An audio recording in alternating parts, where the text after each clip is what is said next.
You send the message, you wait, you see the typing bubble appear, then disappear. It comes back, goes again, and then nothing. 2 hours later, a response that anyone could have sent. Friendly enough, warm enough, technically a reply, and you sit there trying to decide if you imagined the whole thing, or if something real just quietly died, and nobody told you. So you do what people do. You think about following up. You draft something in your head. Casual, unbothered. Definitely not someone who just spent 40 minutes interpreting punctuation. And then you stop, because there's someone in your life. Maybe you've seen them do this. Maybe you are them. Who would never have sent that first message at all. Who read the room 6 weeks ago, and quietly decided, I don't chase. Not because they don't care. That's the part that's hard to explain. Here's what people miss about the person who never chases. They assume it's confidence. They assume it's self-respect in the cleanest, most functional sense. Someone who values their own time and refuses to beg for someone else's attention. And sometimes, yes, it is that. But mostly, it is something else entirely. Maybe you're someone who has been told you care too much. Someone who has been accused of being intense, or needy, or, and this one hits differently, a lot. And over time, you did what people do with feedback that lands like a wound. You corrected for it. You went the other direction so hard that you overcorrected into someone who doesn't ask twice, doesn't follow up, doesn't reach out first. Someone who has mistaken suppression for growth. Or maybe this isn't you. Maybe it's someone you love, someone whose stillness you've always read as security. But lately you're not so sure. Lately, you're wondering if what looks like peace from the outside is something else entirely from the inside. What we're about to get into is not simple. Because the person who never chases is not one thing. There are several things, and every version of them has a different wound underneath, and a different reason they found this particular way of protecting it. And if you've ever been inside this pattern, or loved someone who was, you need to understand the difference. Because treating every version the same way is how people get this catastrophically wrong. There is a concept in psychology called behavioral suppression. And the clean academic version of it is this. It is when a person learns to inhibit an impulse, not because the impulse disappears, but because the response to that impulse has historically been painful enough that the nervous system starts intercepting it before it surfaces. But here's what that feels like before someone tells you what it's called. It feels like wanting something and immediately, in the same breath, talking yourself out of wanting it. It feels like the moment you feel yourself lean towards someone, a person, an opportunity, a conversation, your body does something. A subtle tightening, a quiet, internal, don't. Not a decision, exactly. More like a reflex that arrived before the decision could. Like touching a hot stove and pulling back before the pain registers. Except the stove is just a person who might not text back. This is not the same as not caring. This is caring and having learned somewhere, at some point, through something, that caring out loud leads somewhere you cannot afford to go again. The suppression isn't the absence of the feeling. It's the cage the feeling lives in. Research on avoidant attachment, Bowlby, and more recently work by researchers like Phil Shaver, shows that the people who appear least attached in their behavior often show the highest physiological arousal when separation cues appear. Their bodies are screaming. Their faces are still. Equanimity, it turns out, is sometimes just a very convincing performance. The first version of this person learned the lesson young. Picture a kid, maybe 8, maybe 11, who wanted something badly enough to ask for it directly. Attention, comfort. To be picked up from school. To have someone show up to the thing and the person they asked, not out of cruelty, but out of their own distraction, their own overwhelm, their own unexamined vacancy, didn't show. Or showed and made the kid feel like a burden for having needed them. That kid does not stop needing. No child does. But something recalibrates. A small, very logical decision gets made somewhere below the level of language. If I don't ask, I can't be disappointed. If I don't reach, I can't be left empty-handed. And the kid gets very, very good at not asking. Then there is a quieter version of this. Harder to see. The person who never chases, because their entire identity was built around not needing to. This one didn't necessarily have an absence. They had an achievement.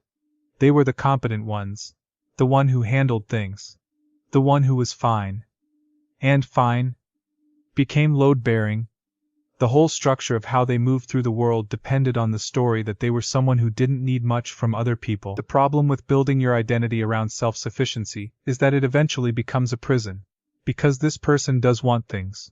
They want to be chosen, they want to be pursued, they want someone to notice without being told. But wanting those things feels like a betrayal of the person they've spent years being. Want is weakness, in the grammar they grew up speaking.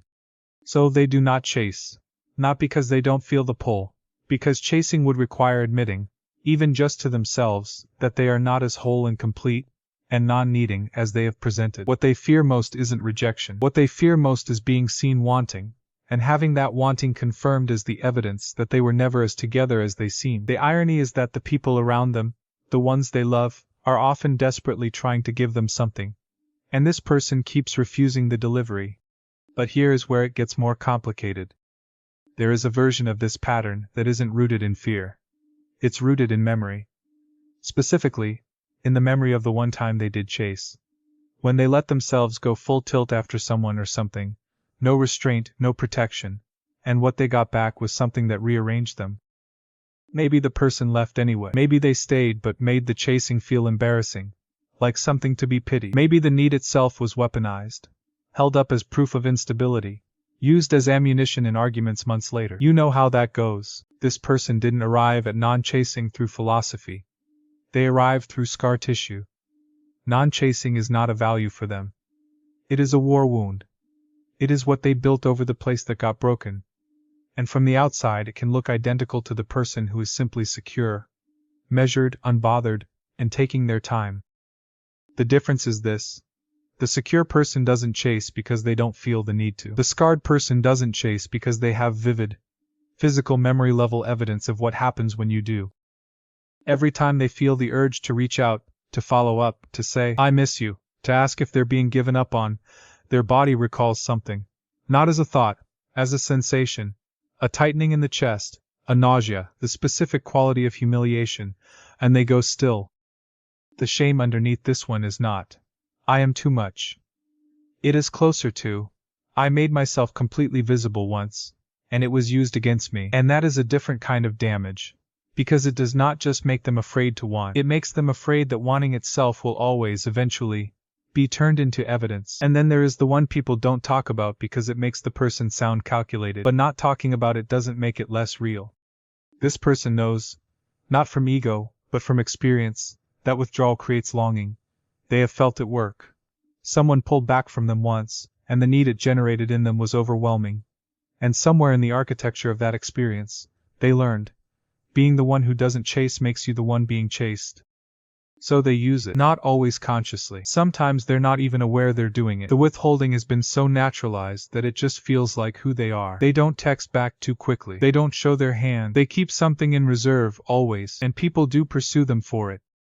But here's the part that gets covered up by the effectiveness of the strategy. This person is desperately, achingly afraid of being ordinary. Ordinary meaning seen fully, found unremarkable, and quietly let go. The withdrawal is not about not caring.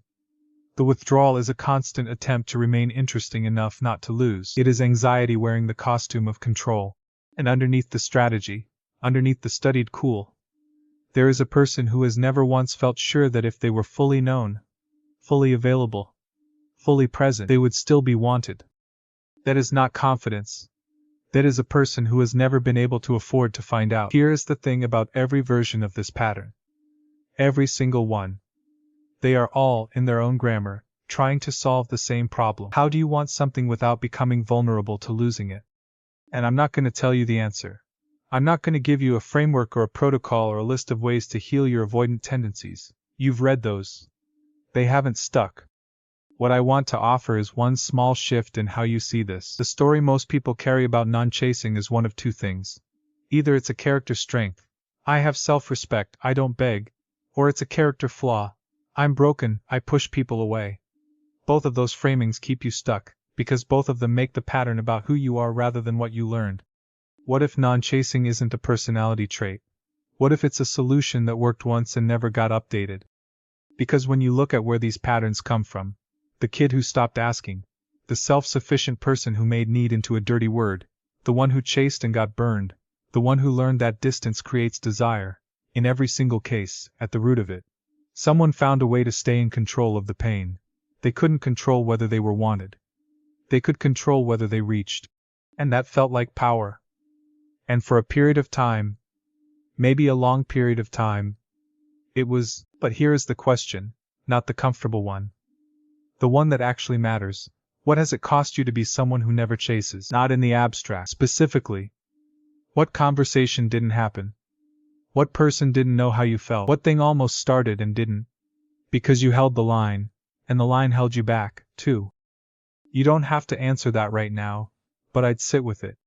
The question I want to leave you with is not the one you want it to be. You want the question to be, how do I become someone who can chase again? The question that actually lives in all of this is different. It is, do you actually believe that someone who sees you fully, reaching, wanting, imperfect, and unstrategic, would stay? And if the answer comes fast, if you just thought, yes, of course, I'd slow down on that, because the person who truly believes it usually doesn't need to ask the question. If this found something in you, not a resolution, just a recognition, there's more here. Not because it will fix anything, but because sometimes the most useful thing a thought can do is stay with you, long enough to change how you see something. The person who never chases isn't always the one who doesn't care. Sometimes they're the one who cares so much they taught themselves not to show it.